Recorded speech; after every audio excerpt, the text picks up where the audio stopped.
In the heart of a village of Ijebu, Titi finds herself trapped in a world of dark secrets. As she works at a popular mama put restaurant, the food served there is like nothing else, so rich, so powerful, that it draws people from far and wide. But when Titi learns of the horrifying sacrifice behind the restaurant's success, she faces an unimaginable moral dilemma. Will she give in to the hunger for power, or will she walk away from the life consumed by darkness? This African folktale dives into the supernatural and moral struggle, revealing the price of success and the darkness that feeds on people's souls. In the small village of Ijebu, life was simple. The sound of chickens clucking, the smell of fresh earth after rain, and the chatter of people filled the air. There was a popular mama put restaurant in the heart of the village. It was a small, humble building, but it was always full. People loved the food, and it seemed like there was no other place where the stew tasted as rich and spicy as it did here. It was so good that people from far away came to Ijebu just to eat at this mama put. Titi, a young girl from the village, had always dreamed of a better life. Her family didn't have much. Lived in a small hut with a leaking roof, and sometimes they had to go without food. Her mother would always tell her, "Titi, hard work will make you shine. Keep your head down and be patient." But Titi was impatient. She wanted more. She didn't want to be stuck in the village her whole life. She heard stories of people who made it big, who went to the city and never had to worry about food or money again. So when she got the chance to work at Mama Nola's restaurant, she was excited. It wasn't much, just washing plates and serving food. It was her ticket out. Mama Mojisola, the owner of the restaurant, was an older woman with sharp eyes. People said she knew secrets, ancient secrets. No one questioned how the restaurant always had so much business or why people were so loyal. The food was just that good. It made people return again and again, and they would tell everyone they knew to come and try. On her first day, Titi was nervous. As soon as she entered the restaurant, the aroma of stew, pepper soup, and fried plantain filled the air. Her stomach could, but she didn't have time to eat. She had to walk. Mama Mojisola gave her a warm smile. "Welcome, Titi. You are going to help us make Ijebu even more famous." Smiled, grateful for the opportunity. Little did she know this job would change her life in ways she could never imagine. Days turned into weeks, and Titi worked hard. She washed plates, cleaned tables, and served the food with a smile. The restaurant was always busy, always bustling, but there was something strange about it. There were nights when the customers seemed too satisfied, too full. When they left, their eyes would sparkle as if they had tasted something that made them feel more alive. Titi found herself wondering about the magic behind the food. One evening, after the restaurant closed, Mama Mojisola asked Titi to stay behind. She had something to show her. Titi was curious. Mama Mojisola led her to the back of the kitchen, where a big wooden door stood. It was a door that Titi had never noticed before. Mama Mojisola opened it slowly, revealing a dark room filled with strange symbols on the walls and shelves, lined with bottles of unknown liquid. In the center of the room was a large pot, the kind used for cooking large amounts of food. "You see, Titi," Mama Mojisola began in a soft voice, "this is the real secret of our food. It's not just spices or magic. It's about giving something of ourselves to make the food taste even better." Titi stared at the pot, confused. Mama Mojisola smiled, but there was something cold about it. The food here doesn't just fill your belly, it fills your soul. But to keep the food so rich, we have to offer a sacrifice, a small one. Titi's eyes widened. "Sacrifice? You mean People give you something? Mama Mojisola nodded. A piece of themselves. Sometimes we sacrifice what's most precious to us, our energy, our time, or even our lives, to keep the restaurant open and prosperous. There must always be a balance. Titi didn't fully understand, but it was a nagging feeling in her gut. Something wasn't right, but Mama Mojisola had always been kind to her, and the money she earned from working there made her family's life better. Maybe there was something she didn't know, something beyond her understanding. As the days went by, Titi began to notice more strange things. The food started tasting even better, so much better that customers would return in a rush, eager to eat. But there was a pattern. The customers who came more often, who ate more of the food, started to look different. Their faces became paler, their eyes more distant. Some of them even disappeared. One night, while Titi was cleaning the back of the restaurant, she overheard a conversation between Mama Mojisola and one of the older women in the village. "They are getting too many," the woman said, her voice trembling.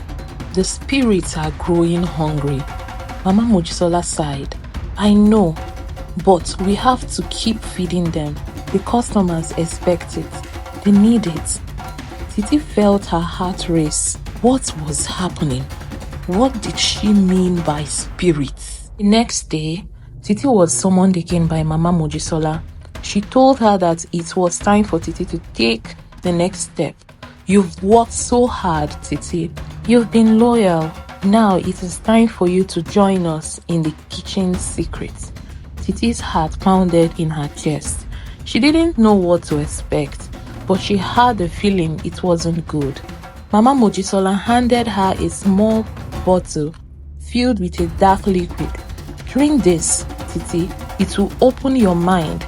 It will help you see the truth." Titi stared at the bottle. Something in her told her to run, to throw it away. But the promise of success, the feeling of power, kept her still. She drank the liquid in one gulp. Almost immediately her vision blurred. She felt dizzy, as if the world around her was spinning. The walls of the kitchen seemed to close in, and then darkness. When Titi woke up, she was in the secret room again. The pot in the middle of the room bubbled with a thick dark stew. The smell was intoxicating. She could feel the power radiating from it. Mama Mojisola stood over the pot, smiling. "Welcome to the next level, Titi. You are one of us now." Titi felt a chill run down her spine. Something was wrong. This wasn't what she had imagined. But before she could speak, Mama Mojisola took her hand. "You are going to help us, Titi. You will make sure the customers always come back. And to do that, you must give them what they need." Titi was silent, a deep fear settling in her heart. She looked around the room, and for the first time, she noticed the marks on the wall, the marks of previous sacrifices. They had all been part of this ritual. Titi's life would never be the same. The next few days were a blur for Titi. After the strange ritual, she felt as if she had stepped into a new world, one that was both exciting and terrifying. The food at Mama Mojisola's Mama Put was now richer, spicier, and more fragrant than ever. Customers seemed to devour it with a hunger that made Titi uneasy. But at the same time, there was a part of her that couldn't help but feel proud. The restaurant was thriving, and people couldn't get enough of her cooking. But every time she served the food, she felt a growing emptiness inside her, a hollow space in her chest that seemed to pull her deeper into the kitchen secrets. One evening, after closing, Mama Mojisola invited Titi into the back room again.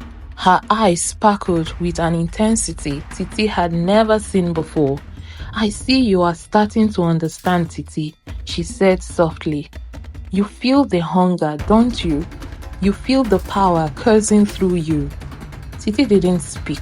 She only nodded, though deep down she wasn't sure what to think anymore. The more she walked in the restaurant, the more she realized that something inside her was changing.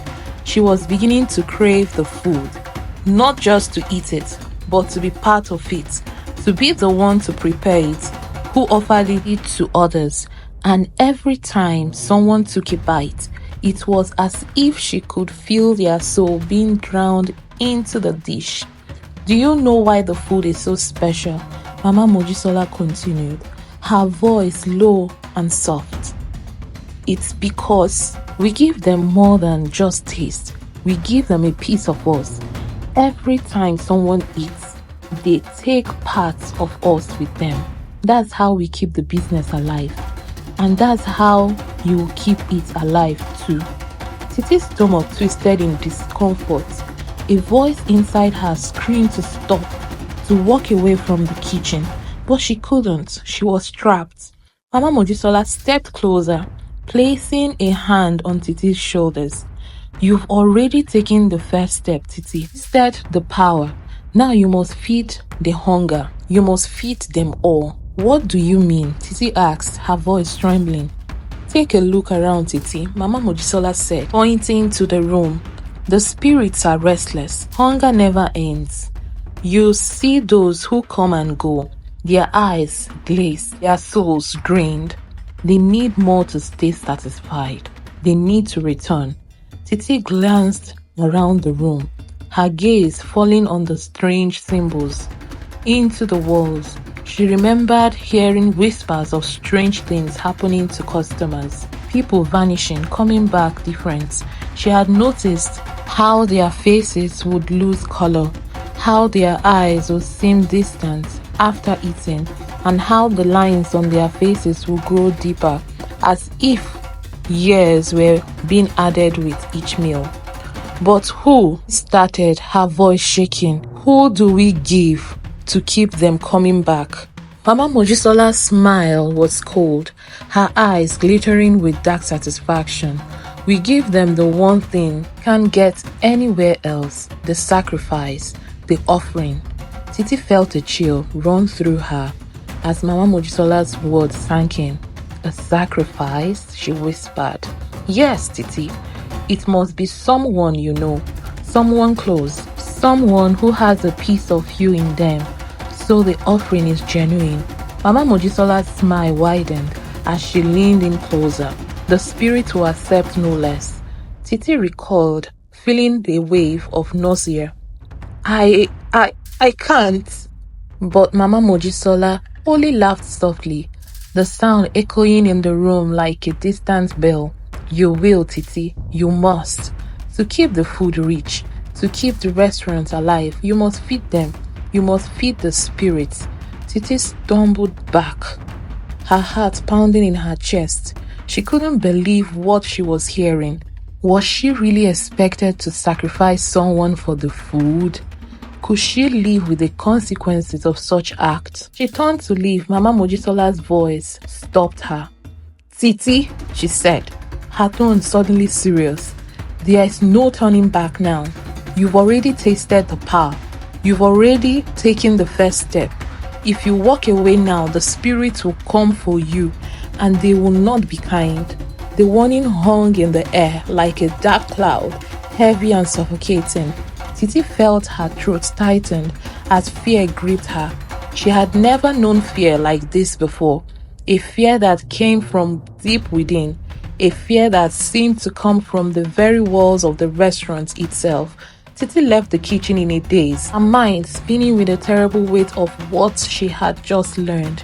She spent a few days in a constant state of unease, unable to shake the image of the pot, the sacrifice, and the dark ritual that Mama Mojisola had described. But as the days passed, something strange began to happen. The food at the Mama Put grew even more powerful. The customers who came to eat became even more loyal, more obsessed. Titi could feel their energy, their desperation, and with each meal she served, the hunger inside her grew stronger. It wasn't just the hunger for food, it was the hunger for power, for control, and the more she gave, the more it consumed her. One evening, a woman from the village came in with her son. They had been regulars at the mama put for months, always praising the food and the service. The woman's son was a sweet boy, always smiling, always kind. Titi had grown fond of him, and she often served them both their meals with a smile. But as she watched the mother and son sit down to eat, she felt a strange, nagging pull. Something inside her screamed that this was the moment. This was the moment when she had to make a choice. The woman was an important regular. She always left large tips and spoke highly of the restaurant to others. Her son was a good boy, always happy to help around the restaurant. They had become like family to Titi. But Mama Mojisola's word echoed in her mind. The offering must come from someone you know, someone close, someone who has a piece of you in them. The hunger inside her screamed for a sacrifice, and Titi felt herself losing control. She turned away, closing her eyes tightly, trying to block out the darkness that was pulling her closer.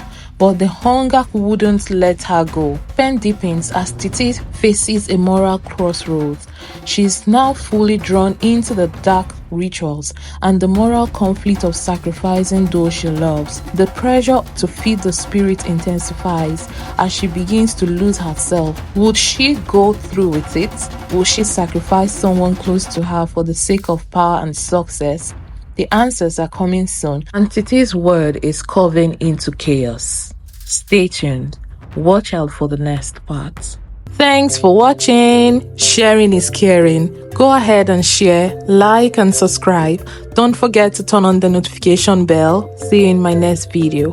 Bye.